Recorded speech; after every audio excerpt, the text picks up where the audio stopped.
একজন যুবক প্রতিদিন সকালে পাহাড়ের পেছনে গিয়ে একটা বিশাল আকার পাথর ঠেলতো। মাসের পর মাস সে পাথরটা ঠেলেই যেত, কিন্তু এক চুলও নড়াতে পারত না। কিন্তু সে থেমেও যেত না। একদিন হতাশ হয়ে সে বলল, আমি ব্যর্থ, এতদিনে একটুও নড়াতে পারলাম না।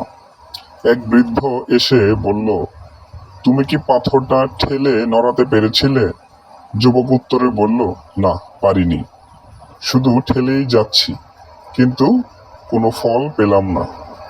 বৃদ্ধ হেসে বলল, তুমি দেখছো না তোমার হাতের পেশি শক্ত হয়েছে, পায়ে সাহস এসেছে, মনের জেদ বেড়েছে, ফল তো তুমি পেয়েছো, শুধু বুঝতে পারোনি। এই গল্প থেকে আমরা শিখতে পারলাম, আমরা অনেক সময় ফল না দেখে হতাশ হই, কিন্তু চেষ্টা নিজেই আমাদের পরিবর্তন এনে দেয়। প্রতিটা চেষ্টাই শক্তি বাড়ায়, সাহস তৈরি করে।